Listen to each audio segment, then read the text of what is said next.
Yeah. Social management. So yeah, so you have to be self-aware. And Asher, you were jumping in. Yeah, like see, Social relationships. I feel like you also have to be aware of like how you come off before you can really social aware. You're social. and maybe why you feel your own emotions.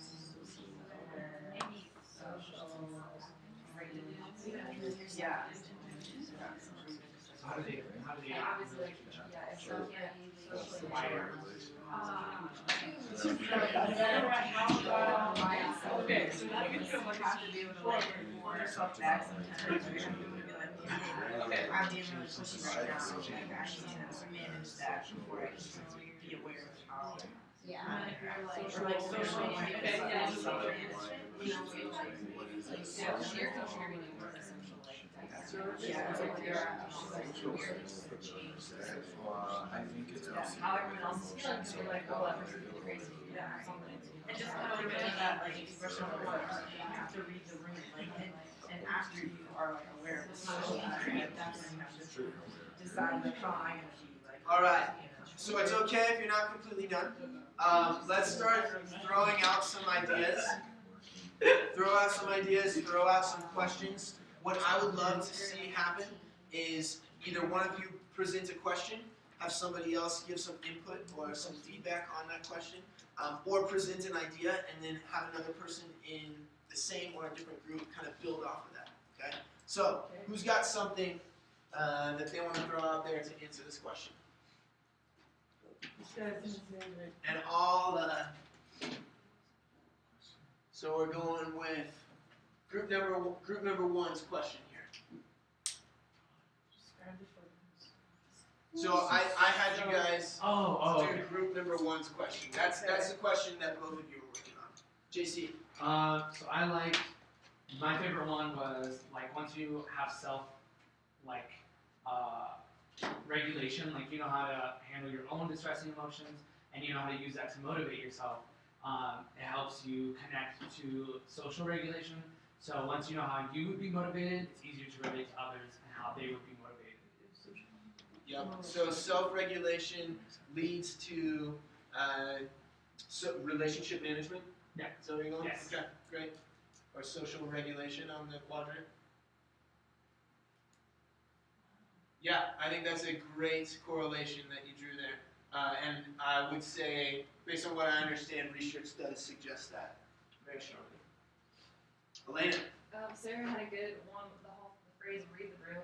So like, if you you can't really be socially aware until you're self-aware because like your own behavior affects how everyone else like is going to be acting and perceiving you. Yep. So if you're not like self-aware, you're not going to be socially aware of what people are viewing you and each other. And I feel like once you're socially, I think it's like a 3-step. So it's like self-aware, moves to like socially aware, and then once you're socially aware, from there you can self-regulate because it's like you have to know, okay, like I'm in front of a bunch of 6th graders, I'm not going to be like dropping F-bombs and stuff. You know what I mean? Like Sure. To know where you are and then to know how to manage yourself accordingly. So yeah, that social awareness of understanding others helps you then go back through your own self-awareness and then visit your self-regulation. Yeah. Yeah. Yeah. Awesome. And it's like when it's kind of on a plane or a linear quadrant, in reality, all that's happening at once. Yeah, I feel it's like instead of like walking back through it. web kind of. It's like they all kind of and they're like bouncing around totally. Yeah. Because Yeah. So no self-awareness is no social awareness. And then without social awareness, you're saying there can't be a really good self-regulation. Yeah. It's tougher. Yeah, I Sure. think so. So social awareness impacts self-regulation. All right. Any other thoughts? Eric?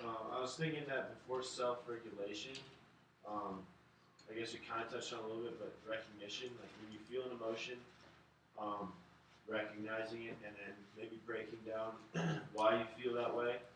Because then you break down why you feel that way, that's how you can control and self-regulate it. Yeah, so you're talking about name the emotion and self-awareness. Name the emotion, and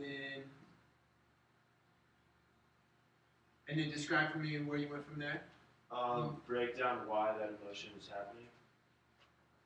Why is emotion happening? And to figure out steps to regulate.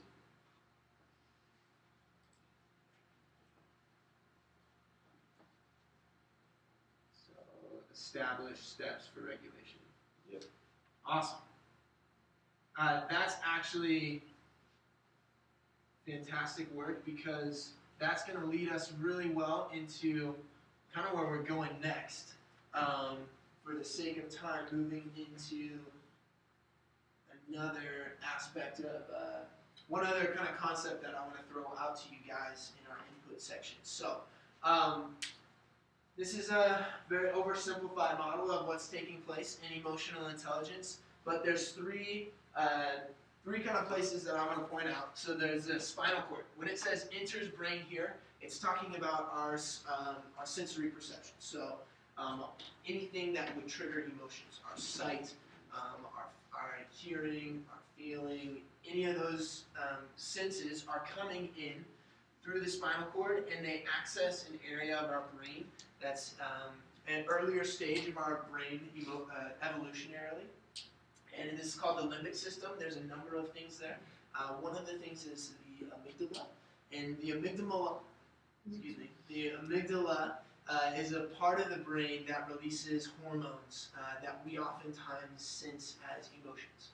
One of the biggest ones is cortisol, or stress. So essentially, have you guys heard of the flight or fright kind of syndrome? If we do a flight or fright reaction, basically what happens, we have sensory perception come up to the limbic system and then go right back out to our nervous system. And basically what's happening there is it's a gut reaction based on our emotions, and it never gets to this third part of the brain. And essentially, where I think rationally, does anybody know where that takes place? Is something wrong? She threw a muffin at me earlier, and I had a fight or flight response. Perfect. Excellent. So that muffin came at you, you saw the muffin flying in your face, and you didn't have time to think rationally about it. You just got the heck out of the way of that blueberry gooiness. She caught that one. I caught it like over here. She played with it. Excellent example. That's helpful. So when Elena reacted to this blueberry muffin flying at her, she was using her limbic system, and she never got to this place of, I think rationally, of like, if this muffin hits me, it's not going to be a big deal. Like, it's not going to be the end of the world if this muffin hits me. It's just like, holy crap, something's flying at me. I got to get out of the way. Okay. So that's a great example of where we use the limbic system, but we don't get to where we think rationally. And the place where rational thinking happens is in where? Does anybody know? Yeah, frontal lobe, and specifically for emotional intelligence, the prefrontal cortex. Yes. So it's the even more, what would that be? Not posterior, but in front of you, the front of your brain. Basically, right on the other side of your skull here, that's your prefrontal cortex. The reason this is helpful for me as I visualize emotional intelligence is emotional intelligence is happening right here. Okay? Emotional intelligence is the ability to take our emotions that we're feeling here in the limbic system and allow our rationally thinking brain, our prefrontal cortex, which is constantly analyzing data and creating reality in complex systems. It allows this thinking to access our emotions. So, the more we are able to do this, the more our rational thinking brain has influence not only on how we perceive our emotions and our feelings, but also how we respond to our emotions and feelings. Now, this is important because of a word that Daniel Goleman used, and I want to see if any of you picked up on it, but he talked about basically what happens in the brain. There's a term for over over time as we develop neuron pathways, if we force ourselves to implement our rationally thinking mind onto our emotions, what's happening during that time? In terms, yeah, you're strengthening it, or neuroplasticity. That's the term. Excellent. So, forget you guys are all science nerds. You're way ahead on this stuff, okay?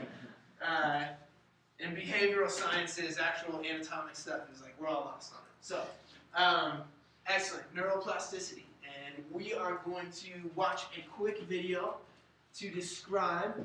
We're going to pass over that second question just because of time. And I think you guys are really getting this concept pretty well. I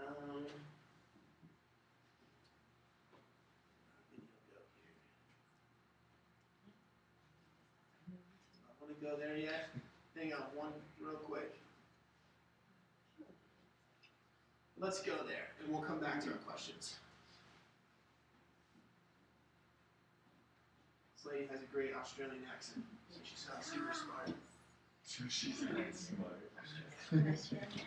Totally. It's true, it's true. Will it load?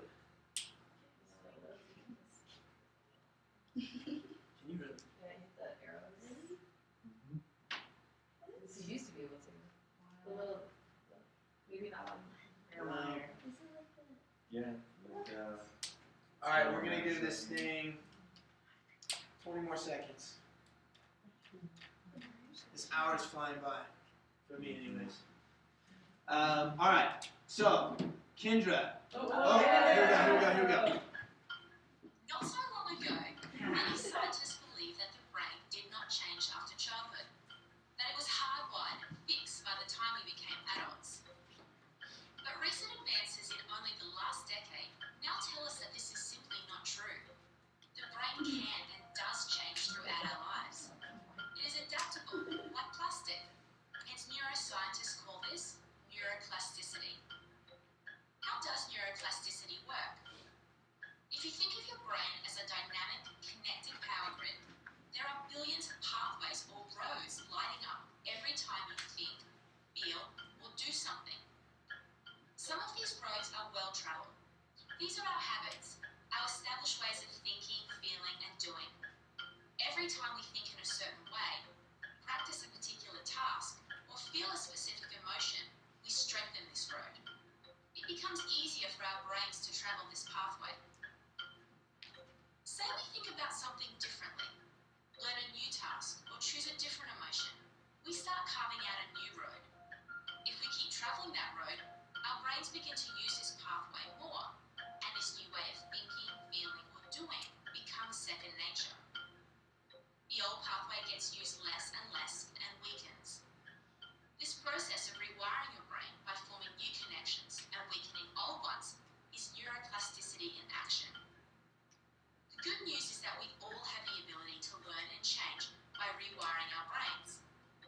If you have ever changed a bad habit or thought about something differently, you have carved a new pathway in your brain and experienced neuroplasticity firsthand. With repeated and directed attention towards your desired change, you can rewire your brain.